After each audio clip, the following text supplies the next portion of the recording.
If you like my dad's videos, please subscribe to QA Insights channel. Welcome to Learn Vegeta series. In this episode, we are going to see how you can profile your Vegeta using the profile option. In our last videos, we have seen how you can get started with Vegeta. We executed a simple load test, and also we have seen some of the concepts with respect to data parameterization. In this video, we are going to see how you can make use of the profile so that you can take a profile snapshots of your CPU and heap of your Vegeta. So one of the key points to remember is the profiling is not for your application under test. It is for Vegeta. In case if you see any bottlenecks with respect to your load generators or creating the load part, then you can deep dive into the CPU or heap profile, and then you can optimize it and you can fix your workload or the code. To get started with, you need to have a couple of tools installed. So one is GraphViz.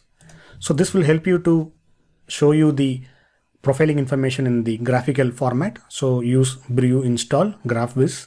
And also if you want to have sophisticated advanced tool to deep dive into your profile file, then you can use the Google's tool. So go install github.com/google pprof@latest. So this will install the utility pprof where you can deep dive into your CPU or heap. Okay, now let us start profiling the CPU. So to do that, let us execute a simple load test and let us profile that. So for example, so this particular command, it will execute the load test against the localhost 8080 and it will read the data from the emojivote.dat as we seen in the last video. And here we are adding one profile command. So by default, the profile is none. And if you add profile equals CPU, you will be profiling the CPU.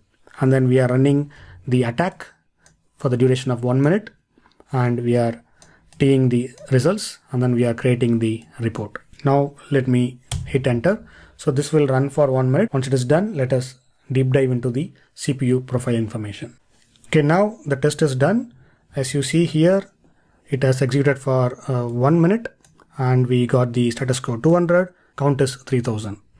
Now let me clear my screen, and if you type ls in your current directory, you will see a new file has been created, which is cpu.pprof. So this is the extension of your profile file. So there are a couple of ways you can access and analyze this particular pprof. You can use built-in tools or you can use online tools. We will see both. So now using the pprof utility, we are going to access this particular pprofile file in the browser. So to do that, we have to issue the go tool command.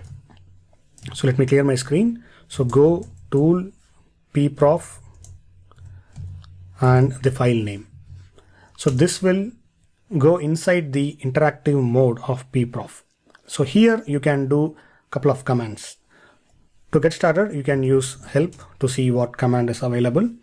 And if you want to see it in the browser, then you can just type web and hit enter.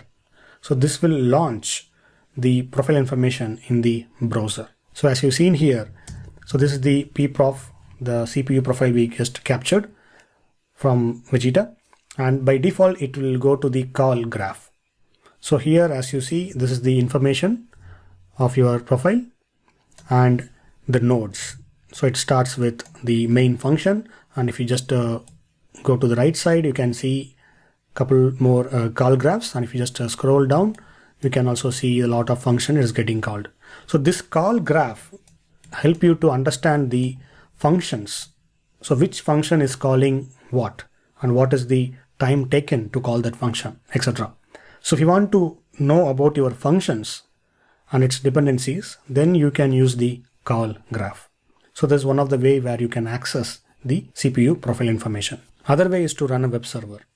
So let us exit out of this particular pprof interactive mode.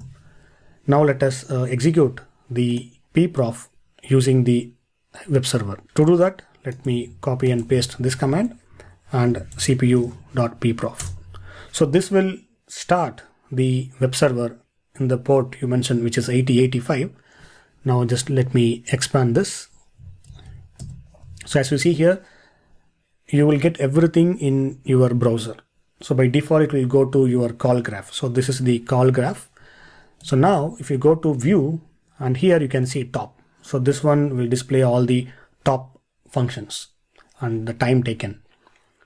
And in the right side, so here, if you just click this, you will see the type, the profile type, time, and the duration, and the total samples. So our test ran for 1 minute, and it is showing the nodes accounting for almost 1 second. If you go to view and click on graph, so again you'll get the call graph. And if you go to view and if you go to flame graph, so this is where you spend your CPU time if you want to debug the CPU cycles so that you can optimize your code.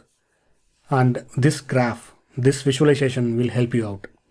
So here it starts with the root. So this is the root of your CPU, and within the CPU cycle you'll have the calls. So to deep dive into this, you need to have the code knowledge. So what's going on in your code so that you can optimize your coding. And here the familiar for us is the attack. So this is where we are sending the attack command, right? So if you just click on the particular bar, you will see the attack is calling the hit. Again, the hit is calling client.do, and the client.do is sending the requests. So this is how you profile your CPU cycles and see where the time is being spent more so that you can optimize that particular block. Of course, you can do more than this, but I'm just giving a high level. And if you go back, you can see the whole flame graph. Now if you go to sample, you can see the samples and the CPU in time. So now if you go to refine, you can focus, ignore, hide. There are a couple more options where you can just play around. And configuration, again, you can use the default configuration. I can save favorite configuration and you can load it and you can download the pprof. So this is how you will view the pprof for the CPU using the pprof utility. Now let me just go back to terminal and terminate this. So similarly, you can also run for heap. So just you need to change the profile type as heap. So this will capture all the memory related things. So I'm not going to execute this. Now let us see how you can access this online. So for that, we are going to use a brand new tool called pprof.me from Polar Signals. So here you need to upload your pprof file so that you can analyze the graphs. So this particular UI has advanced views. Let us see it in a moment. For this, make sure you are not uploading any sensitive data. So you need to make sure, and also you need to convert the file into .pb.zz. So this is the format you need to do, and maximum is 2 MB only. So there is some limitation.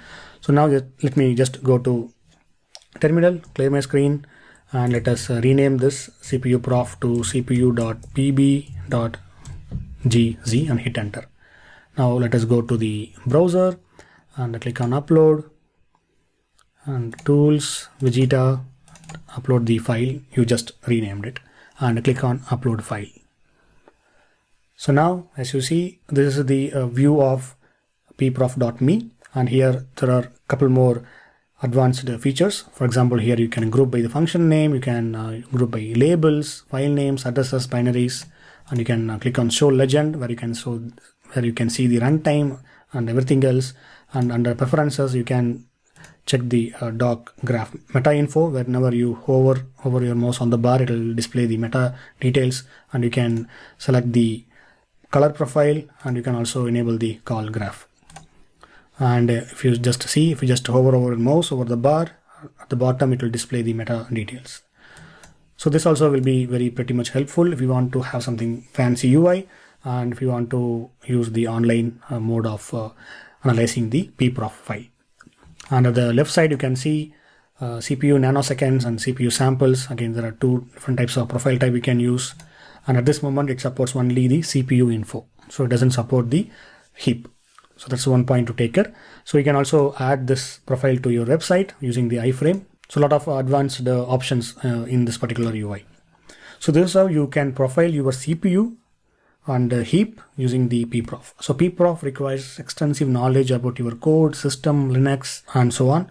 So eventually I will post a video about the pprof thing in a separate video series. So stay tuned and thanks for watching. Have a good day. If you like my dad's videos, please subscribe to QA Insights channel.